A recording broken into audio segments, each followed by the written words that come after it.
오늘 우리에게 주시는 하나님 말씀은 로마서 8장 26절에서 30절입니다. 이와 같이 성령도 우리의 연약함을 도우시나니 우리는 마땅히 기도할 바를 알지 못하나 오직 성령이 말할 수 없는 탄식으로 우리를 위하여 친히 간구하시느니라. 마음을 살피시는 이가 성령의 생각을 아시나니 이는 성령이 하나님의 뜻대로 성도를 위하여 간구하심이니라. 우리가 알거니와 하나님을 사랑하는 자, 곧 그의 뜻대로 부르심을 입은 자들에게는 모든 것이 합력하여 선을 이루느니라. 하나님이 미리 아신 자들을 또한 그의 아들의 형상을 본받게 하기 위하여 미리 정하셨으니 이는 그로 많은 형제 중에서 맏아들이 되게 하려 하심이니라. 또 미리 정하신 그들을 또한 부르시고 부르신 그들을 또한 의롭다 하시고 의롭다 하신 그들을 또한 영화롭게 하셨느니라. 아멘. 먼저 지난 주일 말씀 댓글 일기를 소개해 드립니다. 말씀을 듣고 말씀의 반응을 보여주셔서 참 감사합니다. 지난 주일 오전 예배 말씀의 제목은 하나님의 약속이 있는 가정, 이런 제목이었습니다. 그게 여러분들이 말씀에 반응해 주셨습니다. 말씀 댓글 일기 첫 번째, 두려워하지 말고 믿음으로 사고치는 도전이 있는 영원한 청춘이기를 원합니다. 감사합니다. 이런 댓글. 두 번째 말씀 댓글 일기, 무엇을 먹을까, 무엇을 마실까, 무엇을 입을까, 절대 금지, 절대 금지. 세상 걱정으로 사는 것이 아니라 천국 비전을 품고 죽을 때까지 설레임으로 살아가는 제가 되기를 원합니다. 감사합니다. 이런 말씀을 들으면 지난 주일 말씀이 생각이 나죠? 세 번째 말씀 댓글 일기입니다. 아브라함에게 뭇별과 같이 많은 자손을 주신다는 하나님의 비전을 주심같이 우리 가정에도 주신 하나님의 비전이 있음을 기억하겠습니다. 믿음의 가정으로 굳게 서게 하옵소서. 감사합니다. 이런 댓글입니다. 오늘 또 말씀을 들으시고 한번 말씀 댓글 일기를 써볼 수 있기를 바랍니다. 교훈, 책망, 바르게함, 의로 교육받은 말씀으로 한번 반응을 꼭 한번 해보시기를 바랍니다. 오늘 또 예수님을 증거하겠습니다. 우리 오늘 말씀의 제목 같이 한번 읽어봅니다. 시작. 우리의 연약함을 도우시는 성령님. 예, 우리의 연약함을 도우시는 성령님. 오늘은 성령 강림 주일입니다. 하나님은 우리를 고아와 같이 버려두지 않으신다고 말씀하셨습니다. 우리는 연약하기 때문에 고난 앞에서 쉽게 낭망하고 쉽게 좌절합니다. 그런 우리를 도우시도록 성령 하나님이 우리와 함께 하시겠다고 하십니다. 성령은 우리 안에서 우리를 위해서 우리와 함께 탄식하며 기도하십니다. 그래, 기도할 때 나 혼자 아닙니다. 누가 있습니까? 성령 하나님이 나와 함께 하시는 거죠. 막막하고 답답할 때 상황을 내다보시고 그 기도를 주도적으로 이끌어 가신 분이 내가 기도를 하고 있지만 내가 아니라 누구시다? 성령 하나님께서 역사하십니다. 그리스도인은 연약하다고 의기소침할 필요가 없습니다. 바울은 내가 약할 때 강함이라고 고백합니다. 연약해서 혹시 쓰러지고 넘어지더라도 성령 하나님이 계시니 두려워하지 말라고 말씀하십니다. 그 연약한 것 때문에 뭐 하는가? 성령님을 의지하게 되고 내가 연약하기 때문에 성령님을 경험하는 그런 통로가 된다는 사실입니다. 우리 오늘 제목의 말씀, 우리의 연약함을 도우시는 성령님, 첫 번째 말씀을 봅니다. 우리를 위하여 간구하심으로 도우십니다. 우리 오늘 26절 말씀입니다. 같이 합독합니다. 이와 같이 성령도 우리의 연약함을 도우시나니 우리는 마땅히 기도할 바를 알지 못하나 오직 성령이 말할 수 없는 탄식으로 우리를 위하여 친히 간구하시느니라. 아멘. 우리를 위해서 성령님께서 친히 뭐 하신다? 기도하신다.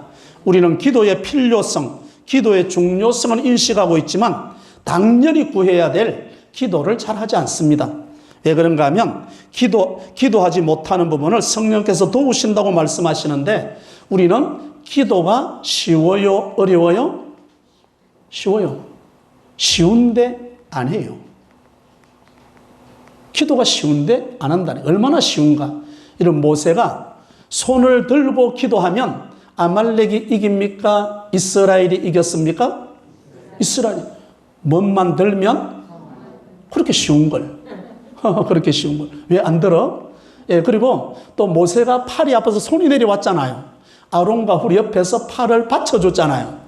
여러분, 받쳐만 줘도 기도의 역사는 나타났습니다. 그렇게 쉬운 기도를 안 한다니까. 모세는 기도의 맛을 본 사람입니다. 그런데 그런 모세가 기도할 바를 알지 못하고 뭐란가 하면 하나님, 나로 하여금 요단강을 건너서 가나안 땅에 들어가게 해주십시오. 건너가게 해주십시오. 아름다운 땅을 좀 보게 해주십시오. 하나님께서 뭐라고 말씀하시냐 하면 그만해도 족하다. 하나님이 거절을 해요. 그러니까 기도할 바를 알지 못하고 가나안 땅을 들어가기를 원한 거예요. 사실은 하나님의 계획은 모세가 들어가는 것이 아니라 여호수아와 갈렙 그리고 광야 2세대가 들어가기를 원했던 거죠. 그런데 그런 모세도, 기도의 맛을 알았던 모세도 보면 기도할 바를 알지 못하고 이렇게 건너가게 해달라고 기도하는 그런 모습을 보게 됩니다. 여러분, 고린도후서 12장을 한번 보죠. 고린도후서 12장 8절과 9절 같이 합독합니다. 이것이 내게서 떠나가게 하기 위하여 내가 3번 주께 간구하였더니 나에게 이르시기를 내 은혜가 네게 족하도다. 이는 내 능력이 약한 데서 온전하여 짐이라 하신지라. 그러므로 도리어 크게 기뻐함으로 나의 여러 약한 것들에 대하여 자랑하리니 이는 그리스도의 능력이 내게 머물게 하려 하심이라. 아멘. 여기 바울이 기도했죠? 3번이나 기도했습니다. 기도 제목이 뭐였습니까? 육체의 가시죠. 내게 있는 이 병을 떠나가게 해주십시오. 사도 바울이 자기 몸에 있는 이 아픈 이 병을 떠나가게 해달라고 하나님께 기도했습니다. 몇 번이나 기도했죠? 3번이나 기도했습니다. 하나님께서 그러면서 치유하고 고쳐주셨습니까? 안 고쳐주셨. 그럼 안 고쳐줄 기도를 왜 한 거예요? 기도할 바를 알지 못한 거지. 그러니까 자기 아픔 속에 있는 하나님의 큰 뜻을 알지 못한 거예요. 내 은혜가 네게 족하도다. 내 능력이 약한 데서 뭐한지라 온전하여진다. 그래서 이제 이걸 깨닫고 난 다음에 사도 바울의 고백이 뭔가? 내가 약할 때 무엇이라? 강함이라. 오히려 내가 이렇게 아픔이 있고 오히려 내가 이 병 가운데서 하나님의 은혜가 내게 머무는 거라. 자고하지 않도록 하는 하나님의 큰 계획이 그에게 있었지만 그는 알지를 못했습니다. 여러분, 마태복음 10장에도 한번 보죠. 마태복음 10장 19절과 20절 같이 합독합니다. 너희를 넘겨줄 때에 어떻게 또는 무엇을 말할까 염려하지 말라. 그때에 너희에게 할 말을 주시리니 말하는 이는 너희가 아니라 너희 속에 말씀하시는 이 곧 너희 아버지의 성령이시니라. 아멘. 여기 중요한 단어 하나 나오네. 19절에 너희를 넘겨줄 때 어떻게 또는 무엇을 말할까? 뭐 하지 마라. 염려. 우리 지난 주일날 이 염려에 대해서 말씀드렸잖아요. 무엇을 먹을까? 무엇을 입을까? 무엇을 마실까? 뭐 하지 마라. 염려 나왔네. 염려하지 마라. 염려는 절대 금지요. 왜 절대 금지입니까? 무엇을 먹고 입고 마시는 거 절대 염려하지 마라. 절대 금지. 왜 절대 금지인가? 풍성하게 주시는 하나님에 대한 모욕이라니까요. 오늘 여기도 보면 무엇을 말할까 염려하지 마라. 말씀하시는 이는 네가 아니라 너희 속에서 역사하시는 누구라? 아버지의 성령이시니라. 너희 속에서 성령께서 역사하시겠다. 그래서 이제 여기 마태복음의 제자들에게 말씀하셨고 예수님이 부활 성천하셨고 하늘로 올라가셨습니다. 그리고 난 다음에 사도행전의 역사가 시작됩니다. 그때는 예수님이 살아서 함께 육신으로 있는 게 아니라 예수님은 하늘로 올려가셨습니다. 그때 제자들에게 이제 공회에 잡혀가고 그리고 신문을 받게 되고 그렇게 할 때 베드로가 말하는 거죠. 우리가 보고 들은 것을 뭐 하지 아니할 수 없다? 말하지 아니할 수 없다. 그러니까 공회원에 있는 많이 배운 사람들이 깜짝 놀란 거죠. 배우지 못한 학교 문턱도 못 간 이 베드로가 어떻게 이런 말을 한단 말인가. 그래, 베드로 속에서 말씀하시는 분이 누구였다? 성령 하나님이시다. 성령 하나님이시다. 우리는 연약해서 기도할 바를 알지 못하지만 성령님은 말할 수 없는 탄식으로 우리를 위해서 뭐 하신다? 간구하고 기도하신다. 우리도 너무 어려운 일을 당해버리면 기도가 잘 안 됩니다. 그러죠? 여러분, 기도하다가 진짜 기도가 안 될 때는 주기도문도 왔다 갔다 합니다. 그럴 때 여러분 눈을 감고 기도할 때 뭐라고 기도하십니까? 단어 한 개, 주의 이름이 나와야 됩니다. 뭐라고 기도하죠? 주여. 한번 해볼까요? 주여 속에 다 들어있습니다. 주여. 어린아이가, 여러분 젖 먹는 어린아이가 울기만 하면 다 알아서 챙겨주잖아요. 기가 막혀서 더 이상 기도가 안 될 때, 앞이 막막할 때, 내가 답답해 있을 때 주여라고 하는 그 한마디 말입니다. 한번 해보죠. 주여. 자, 시작. 주여. 짧아요. 여러분, 단식의 기도는 깁니다. 주여. 좀 길거든요. 같이 한번 해보죠. 시작. 주여. 됐죠? 그 다음 또 하나가 있습니다. 아버지. 아버지. 좀 길게 나와야 됩니다. 여러분, 단시간에 주여 삼창하듯이 하는 게 아니거든요. 내가 어려움을 당했고, 내가 힘이 없어졌고, 내가 기도할 바를 알지 못할 때 나오는 그 단식의 그 이름, 부르는 이름, 주여라고 하는 거, 아버지라고 하는 거. 한번 해, 아버지 같이 해보죠. 시작. 아버지. 여러분, 교회 하면 이 두 이름을 부르십시오. 주여. 그럼 뭐 하는 거죠? 하나님께서 기도할 바를 성령께서 역사하시는 거예요. 여러분, 기도할 때 우리의 단점이 하나 있습니다. 제목을, 답을 가지고 나와. 하나님 이렇게 해 주십시오. 이렇게 안 해주면 내 교회 안 갑니다? 그게 뭐요 도대체? 여러분, 모든 가능성을 열어놓으십시오. 주님, 내게 이런 문제가 있습니다. 하나님, 만져주십시오. 하나님께 내놔야 될 거 아니에요. 그게 주여라고 하는 거예요. 아버지라고 하는 게 여기서 나오는 거예요. 주여, 아버지. 우리의 기도를 녹음해서 들어보면 진짜 화가 날 거예요. 왜 그런가 하면 우리의 기도의 90%에서 99%까지 나오는 그 기도의 내용이 대부분 뭔가? 사실은 정욕으로 구하는 거예요. 무엇을 먹을까, 입을까, 마실까 염려하는 기도가 8, 90%가 거기에 해당되는 거예요. 예수님께서 제자들에게 기도를 가르치실 때 첫 번째 구해야 될 것, 무엇을 구하라는 거죠? 하나님의 이름, 하나님의 나라, 하나님의 뜻을 구하라는 거예요. 그런데 우리는 기도하다 보면 하나님의 이름, 하나님의 나라, 하나님의 뜻은 온데간데 없어져 버리고 내가 억울한 거, 내가 없는 거, 다 그 내용들을 보면 거기가 다 대부분이 정욕으로 구하는 것과 그리고 생활의 염려가 대부분입니다. 여러분, 그때 성령께서 우리에게 도우시는 거죠. 그런 기도가 아니에요. 정신을 차리고 보면 야, 내가 기도를 하기는 하는데 진짜 잘못 빗나간 기도를 내가 하고 있구나 깨닫게 하시는 분이 누구다? 성령 하나님께서 하시는 거죠.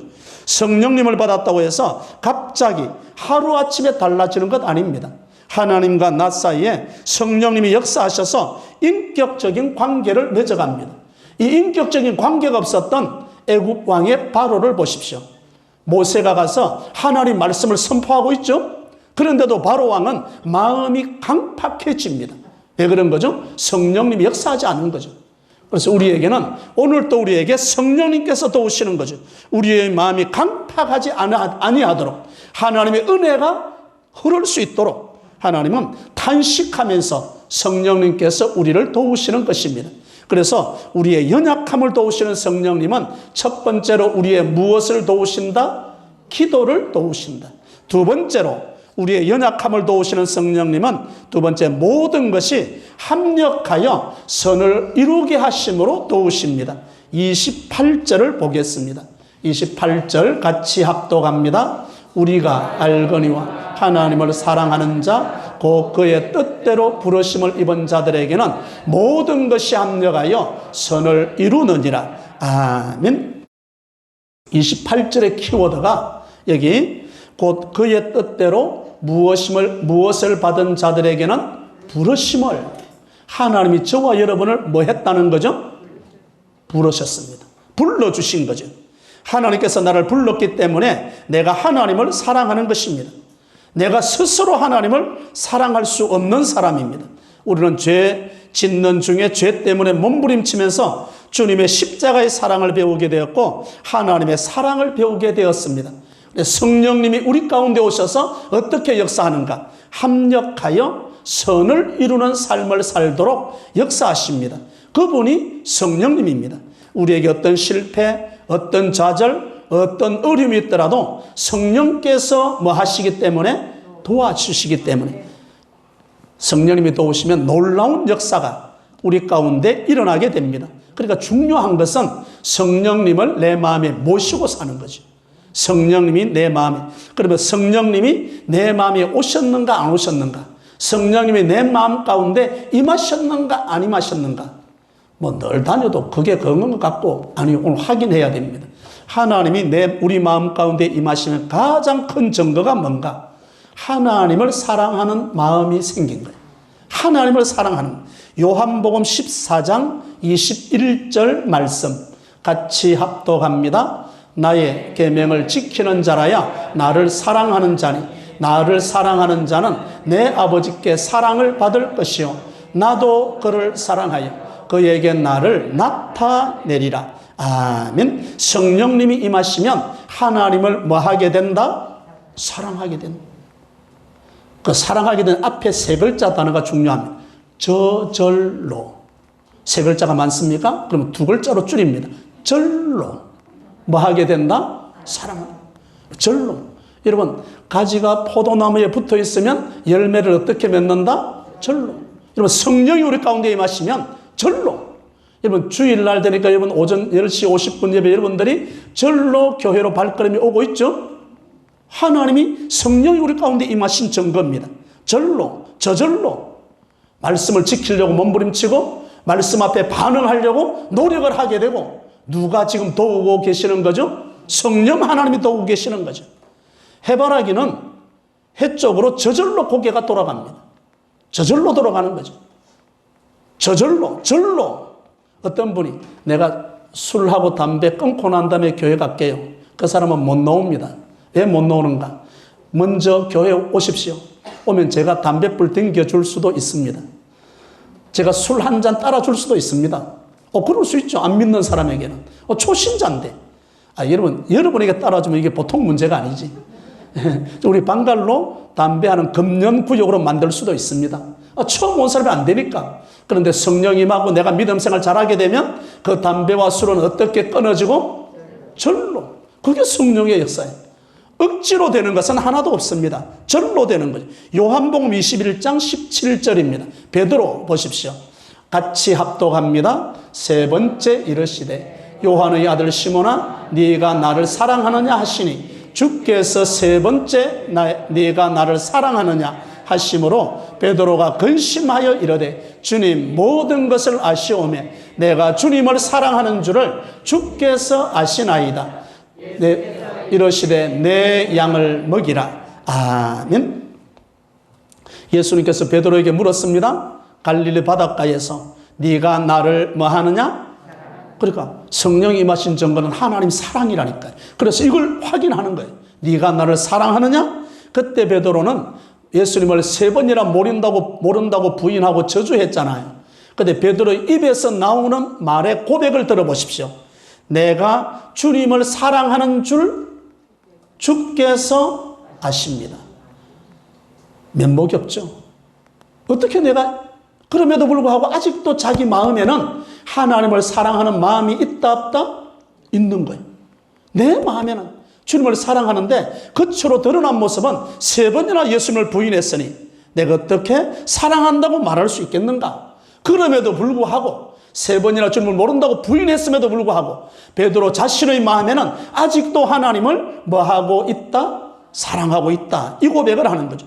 그때 주님께서 그 사랑을 확인하고 난 다음에 그에게 사명을 주십니다.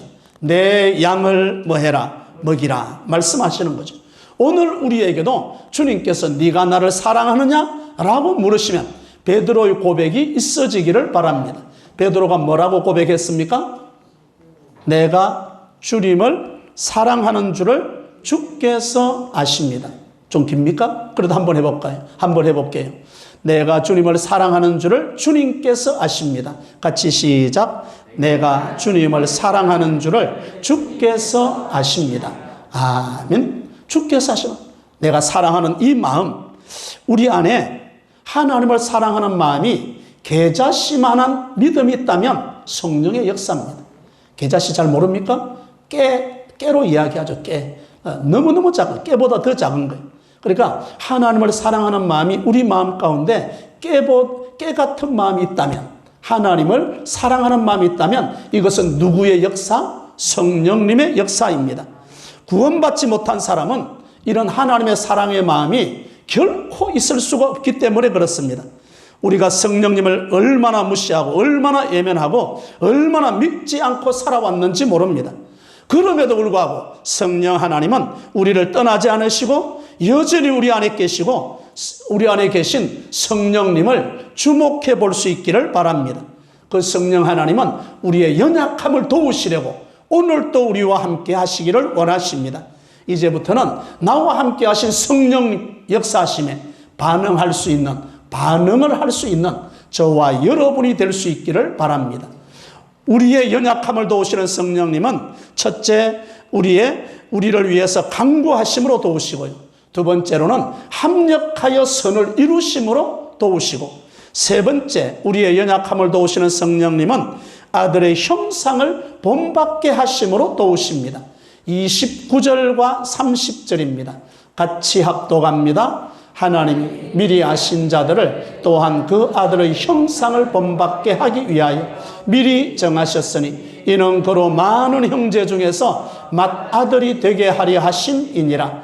또 미리 정하신 것들을 또한 부르시고 부르신 것들을 또한 의롭다 하시고 의롭다 하신 것들을 또한 영화롭게 하셨느니라. 아멘. 29절에 성령 하나님은 우리를 누구로 본받게 하시려고 도우십니까?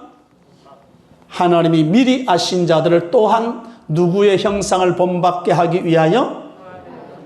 그 아들의 형상, 그 아들이 누구입니까? 예수님의 형상을 본받기 위해서.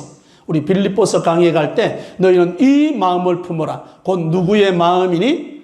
그리스도 예수의 마음을 본받는 것을 누가 도우신다? 성령 하나님이 도우시는 거죠. 우리의 목표는 예수님을 닮는 데 있습니다. 합력해서 선을 이루시는 그 선은 예수님의 형상을 본받게 하는 데 있습니다. 우리의 구원의 역사가 우연히 일어난 게 아닙니다. 오늘 여기 29절에 보면 처음부터 구원의 역사의 첫 단계가 뭔가? 하나님이 뭐 하신 자들을 미리 아신 자들을, 이게 우리 선택이라고 그러거든요. 하나님이 선택하셨다. 예정설 이야기입니다.